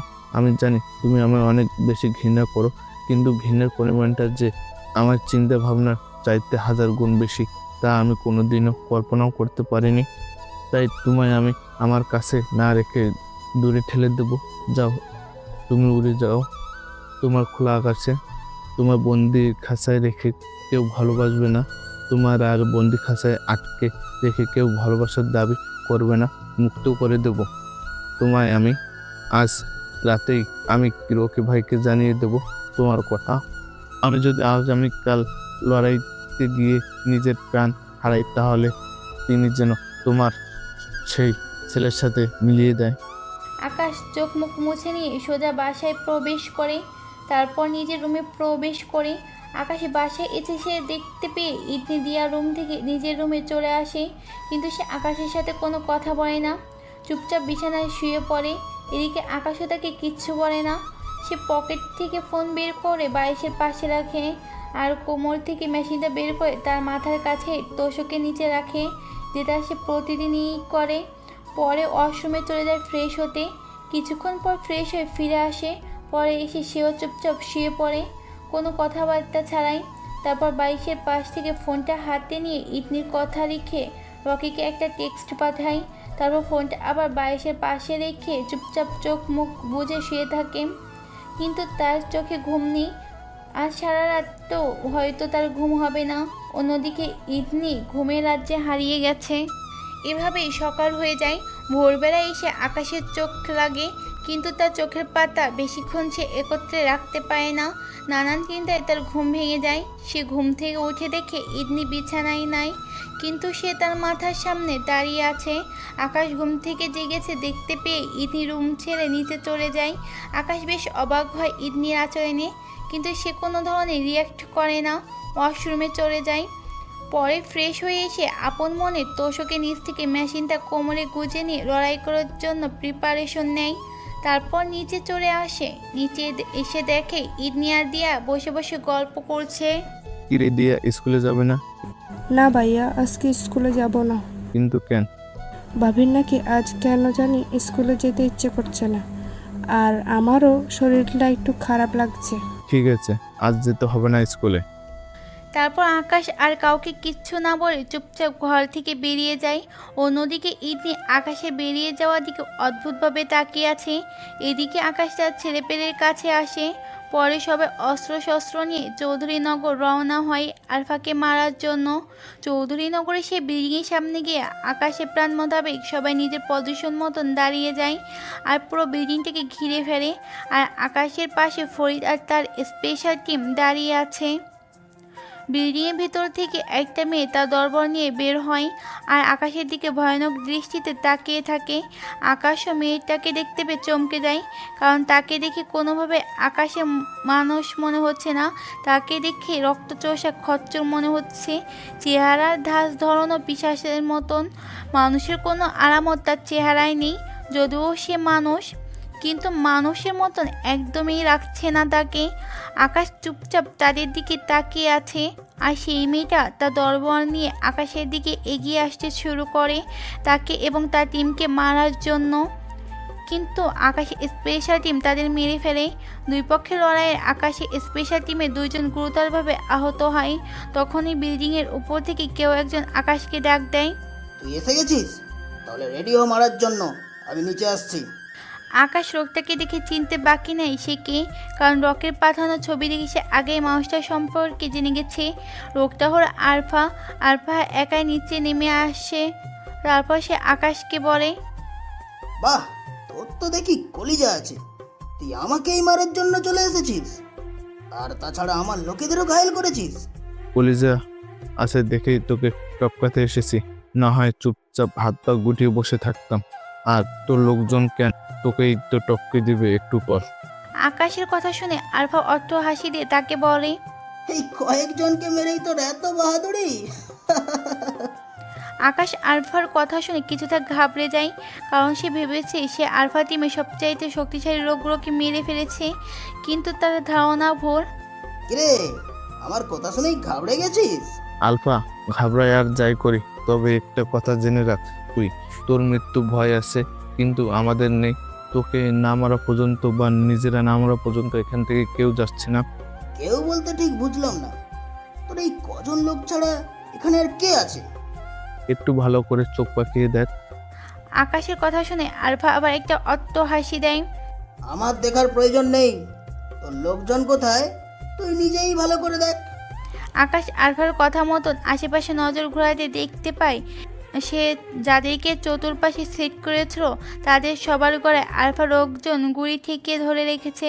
এমন দৃশ্য দেখে আকাশ আরও ঘাবড়ে যায়। কিরে, কিছু দেখতে পেলি? তুই কি ভেবেছিস যে আমি কাঁচা খেলোয়াড়? আমি তোর প্ল্যান সম্পর্কে জানবো না? শোন, পাকিস্তানের রাফি তার যেই ছেলেকে আমার দলে ভিড়িয়েছে তাকে আমি টাকা খাইয়েই আমার পক্ষে করে রেখেছি, আর সে আমার কথা মতোই রকির কাছে পিক পাঠিয়েছে, আর রকি সেই পিক তোকে দিয়েছে। শোন, তুই এখানে প্ল্যান সাজিয়ে আসিসনি, বরং আমিই তোকে প্ল্যান করে এখানে এনেছি, যাতে করে তোকে মেরে মাটিতে দাফন করতে পারি। তোকে মারার পরপরই রকির কাজ তামাম করব। আমার বিরুদ্ধে ষড়যন্ত্র করার স্বাদ তাকে আমি বুঝিয়ে দেব। আমার ছেলেপেলেকে আটকে রেখেছিস দেখে কি আমরা পিছু হাঁটবো ভেবেছিস? তাহলে সেটাও তোর ভুল ধারণা। হায় রে আকাশ, তোর গলার জোর অনেক বেশি। শোন, তুই আমার সাথে এই জন্মে কেন, আগামী 7 জন্মেও পেরে উঠবি না। আর তার নমুনা তুই নিজের চোখেই দেখতে পাচ্ছিস। তুই আমার ছেলেপেলেকে মেরেছিস ভালো কথা, কিন্তু আমি তোর কোনো ছেলেপেলেকেই এখনো মারিনি, কারণ আমার ক্ষমতা কতটুকু সেটা তোকে দেখানোর আছে। তো তোর জন্য একটাই পথ আছে বাঁচার, না হয় তোদের সবাই মারা পড়বি। আমার এক ইশারায় তোদের সমস্ত ছেলেপেলের গলা তাদের শরীর থেকে আলাদা হয়ে যাবে, সাথে তুইও তো মারা পড়বি। তাই ভালোই এসে আমার পায়ে ধরে মাপ চেয়ে নিজের জীবন বাঁচিয়ে নে, না হয়তো সত্যিই অনেক ভয়ঙ্কর মৃত্যু হবে তোদের। আলফার কথা শুনে আকাশে অট্ট হাসি হাসে। তারপর সে আলফাকে বলে, আলফা, তুই এখনো বাংলার মানুষকে ভালো করে চিনিস না। তারা মল্ল কারো কাছ থেকে মাথা নিচু করে না, আর সেখানে তুই তো বাইরের পাবলিক। তোর সামনে তো ভুলেও মাথা নিচু করব না, দরকার হলে মরে যাব, তাও তোর কাছে মাথা নিচু করব না। ঠিক আছে, তাহলে মর। তোদেরকে মারার জন্য উপর থেকে মৃত্যুর ফেরেশতাকে মোতায়েন করছি। তারপর আলফা উপরের দিকে আঙ্গুল দিয়ে ইশারা করে। তার সাথে সাথে বিল্ডিংয়ের উপর থেকে ভয়ঙ্করভাবে লাফিয়ে অনেক কয়জন মানুষ নিচে নামে। তার নিচে লাফিয়ে নেমে সবাই একজোট হয়ে যায়। তাদের সবার সামনে একটা মেয়ে দাঁড়িয়ে আছে। আকাশ সেই মেয়েকে দেখে বুঝতে বাকি নেই যে এটাই সেই আসল নরপিশাচ, যে কিনা তাদের সবাইকে কামড়ে মেরে ফেলার প্রশিক্ষণ দেয়।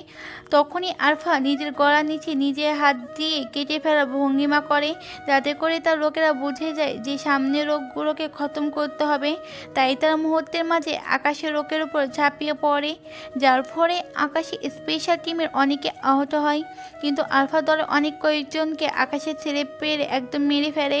ভয়ঙ্কর যুদ্ধ শুরু হয়েছে, কারো চাইতে কেউ কম না। কিন্তু টেকনিক করে আকাশের ছেড়ে পেরে আলফা সেই ভয়ঙ্কর রক্তশোষাগুলোকে মেরে ফেলে।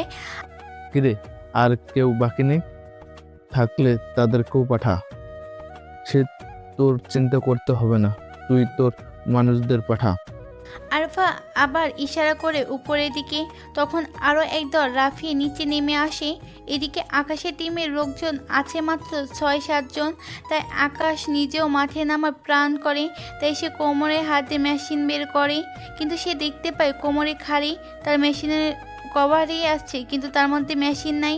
এটা দেখে আকাশের মাথা পুরো খারাপ হয়ে যায়। সে ভেবে পায় না যে তার এখান থেকে কে মেশিন সরিয়েছে। তখনই তার মনে পড়ে ইদনি আজ সকালবেলায় তার মাথার সামনে দাঁড়িয়েছিল, তার মানে সেই সরিয়েছে। আকাশ এসব নিয়ে ভাবতে ভাবতে আলফার লোকজন তার উপরে হামলা শুরু করে দেয়। আলফার লোকজন আকাশের বাকি 6-7 জন লোককেও মেরে মাটিতে শুয়ে দেয়। ফরিদও গুরুতর আহত। আকাশের অবস্থা বেশি একটা ভালো না। তখনই আলফা আদেশ করে সবাইকে পিছনে হাঁটার জন্য।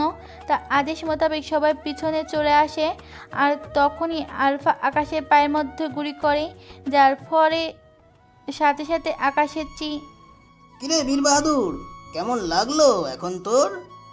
আগেই বলেছিলাম আমার সাথে পাঙ্গা নিস না, আমার পায়ে ধরে নিজের জীবনটা বাঁচিয়ে নে, কিন্তু তুই তো সেটা করলি না। বরং তুই আমার কথায় তোয়াক্কাই না করে আমার সাথে ফাইট শুরু করলি। শান্তি হলো তো এখন তোর? আকাশ আলফার কথার কোনো উত্তর দেয় না, কারণ সে উত্তর দেওয়ার অবস্থায় নেই। সে চুপচাপ পা ধরে বসে আছে। ঠিক সেই সময় হুট করে কোথা থেকে যেন ইদনি চলে আসে। ইদনিকে দেখে আলফার নজর ইদনির দিকে পড়ে, তাই সে ইদনিকে বলে, কিরে, তুই আবার কোন খাতের মুলা রে ভাই? আমি কোনো ক্ষেতের মূলা না। আমি কে সেটা তুই জেনে যাবি, কিন্তু তোর সাহস দেখে আমি অবাক হচ্ছি। তোর কত বড় সাহস যে তুই আমার স্বামীর গায়ে আঘাত করেছিস। তোকে তো আমি ছাড়বো না। আর শুধু তোকে একা নয়, আমার ভালোবাসার মানুষকেও যে তুই মারতে এসেছিস তা সবাই আজকে নিজের চেষ্টা দেখতে পাবি। ও, তার মানে তুই এই বীর বাহাদুরের বউ? যাক যাক, ভালোই হয়েছে, ভালোই। তুইও এখানে এসেছিস। বীর বাহাদুরের সাথে তোর খেলো খতম করে দিব। আমাকে মারার আগেই তোর সামনে আজরাইল এসে হাজির হবে। বাহ, বড় বড় ডায়লগ ছাড়িস তোরা বউ জামাই। ভালো লাগলো তোদের ডায়লগ শুনে। চালিয়ে যা, চালিয়ে যা। ইদনি আর কিছু বলে না আলফাকে। সে বাঁকানো একটা হাসি দিয়ে হাত উপরে উঠে ঘোরাতে শুরু করে। তার মধ্যে আলফার খুঁড়ি উড়ে যায় আর সে ধ্রাম করে মাটির উপরে নিজের দেহটা নিয়ে আছড়ে পড়ে। এই দৃশ্য দেখে সবাই ভয় পেয়ে যায়, বিশেষ করে আকাশ। সে চোখ বড় বড় করে ইদনির দিকে তাকিয়ে আছে। সে যেন কিছু বুঝে উঠতে পারছে না। তখনই ইদনি আবার বলে ওঠে, সবাই নিজের ভালো চাস তো আমার স্বামীর আসপাব থেকে পালা। না হয় কখন কে তাদের বয়সের মতন তাদের খুলিয়ে উড়িয়ে দেয় তার কোনো নিশ্চয়তা নেই। কিন্তু ইদনির কথায় আলফার লোকজন সবাই ভয় পেয়ে যায়। তাই তারা আকাশের লোকজনকে ছেড়ে দিয়ে সবাই তার সামনে এসে জড়সড় হয়ে দাঁড়ায়। আর ইদনি শাড়ির ভিতর থেকে গুড়িটা বের করে আলফার দেহের সামনে এসে দাঁড়ায়। তারপর আলফার মৃতদেহের মুখটা টেনে ধরে তার মুখে ফায়ার করে গুড়িয়ে সব কয়টা বুড়ির ভিতরে ঢুকিয়ে দেয়। তারপর সবাইকে চেঁচিয়ে বলে, দেখি কার কত ক্ষমতা আছে। আমার স্বামীর গায়ে হাত দে তোরা। আমার ভালোবাসার কসম, কেউ জীবিত ফিরতে পারবি না। আর ইদনির কথা শুনে সবারই করে যা ধুপধুপ করতে শুরু করে। তাই কেউ আকাশের সামনে আসার সাহস করে না। তাই ইদনি আবার বলে, তোরা নিজের জীবন বাঁচাতে চাস তো এই দেশ ছেড়ে পালা, না হয় কিন্তু তোদের অবস্থাও খারাপ করে ছেড়ে দেব। ইদনির কথা শুনে আলফা ছেড়ে পেরে পালাতে শুরু করে। এদিকে ইদনি আকাশকে এসে জড়িয়ে ধরে কান্না করতে শুরু করে আর আকাশকে বলতে থাকে, আমায় ক্ষমা করে দিন প্লিজ। আমি আপনার সাথে অনেক বড় অন্যায় করে ফেলেছি। প্লিজ আমায় মাফ করে দিন। ভুলের বিষয়টা না হয় পরে দেখবো, কিন্তু আগে এটা বলো যে তুমি আমার এসবের বিষয় জানলে কি করে, আর তুমি কাদেরকে দিয়ে আলফাকে মেরেছো?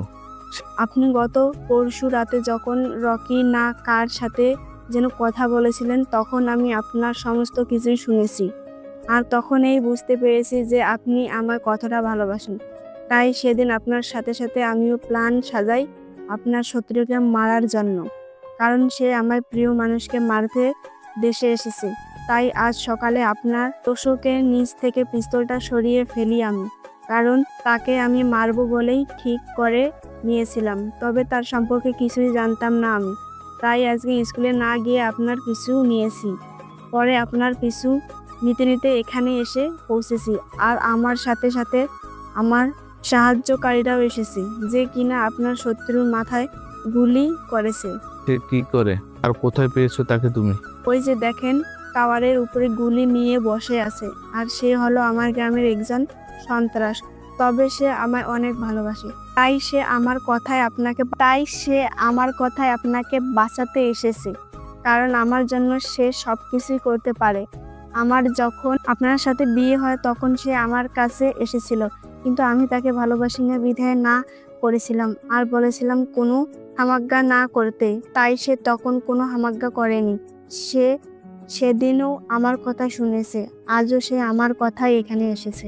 ও, সবাই ঠিক আছে, আমায় বাঁচিয়েছো, ভালো কথা, কিন্তু আমায় এভাবে না ঠকালেও চলতো। তবে সমস্যা নেই, হয়তো কিছু সময়ের মাঝে বাইরের যন্ত্রণা আমার দেহ প্রাণ হারাবে। তারপর তুমি তোমার স্কুলে সেই ছেলেটার কাছে চলে যেতে পারবে। কেউ তোমার আর জ্বালাবে না, আমার গার্ডরাও তোমার অপারেশন করাবে না, আর নালিশ তো করবেই না তোমার নামে। ইদনি আকাশের কথা শুনে সজোরে কান্না করে দেয়। সে আরও শক্ত করে জড়িয়ে ধরেছে আকাশকে। তারপর তাকে কান্না করতে করতে বলতে থাকে, না, আপনার কিছু হতে দিব না আমি। আমি আপনাকেই ভালোবাসি। আমি সেই ছেলেকে ভালোবাসি না। আমি শুধু রাগের বশে সেই ছেলের সাথে কথাবার্তা বলেছিলাম, কিন্তু আমার মনে তাকে নিয়ে গভীর কোনো ফিলিংস ছিল না। প্লিজ আপনি আমায় মাফ করে দিন। বরং ভুলটা আমি করেছি যে তোমার জোর করে গিয়ে বিয়ে করেছি। আমি তোমার জোর করে বিয়ে করে ভালোবাসার চেষ্টা করেছি, তাই তুমি তোমার কাজটাই করেছো। তুমি আমায় রেখে পরকীয়ায় লিপ্ত হয়েছো, তবে তোমার কাজ করলেও সেটা আমার পক্ষে মানা সম্ভব না। না না, আপনি কোনো ভুল করেননি। আপনি আমায় বিয়ে করে ঠিকই কাজ করেছেন। আমি আপনার পা দুটো ধরে ক্ষমা চাইছি। আপনি প্লিজ আমায় মাফ করে দিন। আপনি বিশ্বাস করুন, সেই ছেলের সাথে রিলেশনে জড়াইনি। সবটাই ছিল আমার রাগ। জাস্ট তার সাথে শুধু আমি কথা বলেছি, এছাড়া কিছুই না। আকাশ ইদনিকে আরও কিছু বলে না। সে একটা মুচকি হাসি দেয়। পরে তার চোখ তো অফ হয়ে যায়। যখন তার জ্ঞান ফিরে তখন সে নিজেকে আবিষ্কার করে হসপিটালের বেডে শুয়ে আছে, আর তার পাশে তার মা এবং ইদনি বসে আছে। ইদনি আকাশের জ্ঞান ফিরেছে দেখতে পেয়ে কান্না করতে করতে সকলের সামনে আকাশের কপালে গালে পাগলের মতন চুমে খেতে আরম্ভ করে। আকাশ ইদনির আচরণ বেকুব হয়ে যায়, কিন্তু সে কোনো ধরনের রিয়াকশন করার মতন অবস্থাতে নেই। তবে তার খুব হাসি পাচ্ছে ইদনির পাগলামি দেখে। তখনই আকাশের আম্মু বলে ওঠে। আকাশের মায়ের কথায় আর ইদনির পরিবর্তন দেখে সে তাকে মাফ করে দেয়। এইভাবেই হসপিটালে অনেক কয়েকদিন কেটে যায়। আকাশ এখন পুরোপুরি সুস্থ। সে আগে হাঁটাচলা করতে পারতো না, বাট এখন আগে নেয় হাঁটাচলা করতে পারে। তাই তাকে বাসায় নিয়ে আসা হয়। আকাশকে বাসায় আনা হয়েছে আজ 1 সপ্তাহ। সে এখন পুরোপুরি আগের ন্যায় সুস্থ হয়ে গেছে। যদিও সে 1 সপ্তাহ আগে সুস্থ হয়েছে, তবুও সে এই 1 সপ্তাহ বাসায় রেস্টে ছিল। হসপিটাল থেকে নিয়ে শুরু করে বাসায় এনেছে পর্যন্ত ইদনির পা যেন থামাথামি নেই। সে আকাশের সমস্ত ভালো মন্দের দেখভাল করায় 24 ঘন্টায় নিয়োজিত। এসবের মাঝে ইদনি স্কুলে যাওয়া পুরোপুরি বন্ধ, তাই আকাশটাকে বড় স্কুলে যেতে। তুমি আবার স্কুলে যাতায়াত শুরু করো। ঠিক আছে। আকাশের কথা মতন ইদনি স্কুলে যায়, কিন্তু সে ছেলেটা ইদনিকে এতদিন পরে দেখতে পেয়ে তাকে পাগল বানিয়ে ফেলে। কিন্তু ইদনি তার সাথে কোনো ধরনের কথাই বলে না। কিন্তু ছেলেটাও নাছোড়বান্দা, সে ইদনির পিছনে পড়ে আছে। তাই ইদনি সে ছেলেটাকে বলে আগামীকাল টিফিন ব্রেকে তার সাথে দেখা করতে। তারপর ইদনি সেদিন বাসায় এসে আকাশকেও বলে আগামীকাল টিফিন ব্রেকে তার সাথে স্কুলে একটু দেখা করতে। পরের দিন টিফিন ব্রেকে সে ছেলেটা ইদনির জন্য একটা জায়গায় দাঁড়িয়ে অপেক্ষা করছে। আকাশও ইদনির কথা মতন স্কুলে যায়। টিফিনের সময় ইদনি আকাশকে সে ছেলেটার সামনে নিয়ে গিয়ে বলে, আমি বিবাহিত। উনি হচ্ছেন আমার স্বামী। ইদনি ছেলেটাকে 2টা কথা বলে তার সামনে। আকাশের ঠোঁটে কিস করতে করতে আরম্ভ করে। ইদনির আচরণে ছেলেটা যাবো বুঝে নিয়ে সেখান থেকে চলে যায়। ছেলেটা সেখান থেকে চলে যেতে ইদনি আকাশকে ছেড়ে দেয়। ইদনির এমন আচরণে আকাশ হাসতে হাসতে তাকে বলে, মানুষের সামনে এমনটা করা কি খুব প্রয়োজন ছিল? অনেক প্রয়োজন ছিল, কারণ আমি এতদিন স্বামী কি জিনিস তার মূল্য বুঝিনি। তাই এখন থেকে মূল্য বোঝার ট্রাই করব, আর সব জায়গায় আপনার স্ত্রীর কর্তব্য পালন করব। আমি হারাতে চাই না। অনেক বেশি ভালোবেসে ফেলেছি আমি আপনাকে, আর আমার ভালোবাসা আমি মানুষের সামনে হোক বা অগোচরে হোক তা প্রকাশ করায় কমতি রাখবো না। যেখানেই প্রয়োজন হবে সেখানেই ব্যবহার করব। ইদনির কথা শুনে আকাশের ভিতরে খুশির জোয়ার বইতে শুরু করে, কারণ ইদনি আর আগের মতন নেই। সে সত্যি এখন তার মনের মতন হয়ে গিয়েছে। তাই আকাশ তাকে জড়িয়ে ধরে নিজের বুকে নিয়ে নেয়। তারপর তার কানের কাছে মুখ নিয়ে গিয়ে বলে, একদম বউ ভাব চলে এসেছে তোমার মাঝে। এখন খালি একটা বাচ্চার মা বানিয়ে দিলেই তুমি পরিপূর্ণ হয়ে যাবে। আকাশের কথা শুনে ইদনি লজ্জায় লাল হয়ে যায়। তার উপরে আকাশ থেকে আরো লাল করে দেয়। আজ রাতটা আসুক খালি, তারপর তোমার লজ্জা ভাঙ্গে বাচ্চার মা বানিয়ে দেবো তোমায়।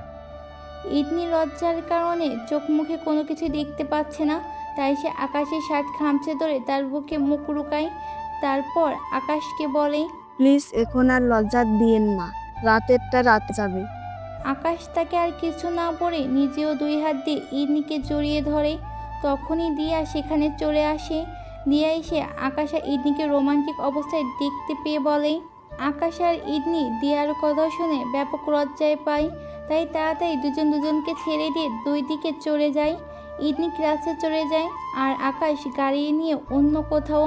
কিন্তু কথাটা হচ্ছে আজ রাতের ইতিহাস নিয়ে। ইদনি আর আকাশ কীভাবে ইতিহাস রচিত করবে সেটাই এখন আসল বিষয়। কিন্তু এই বিষয়ে তো পাঠক পাঠিকাদের কিছুই বলা যাবে না। সো সবাই কার্টি মানেন ইদনি আর আকাশ ইতিহাস রচালে সেটা তাদের ইতিহাসের পাতায় যোগ হবে। কিন্তু পাঠক পাঠিকারা সেসব শুনে রুচু হয়ে যাবে। তাই আর বেশি কিছু বলবো না, কারণ পার্সোনাল আলাপ আলোচনা কারো সামনে করতে নাই। তাই বিদায় নিচ্ছি।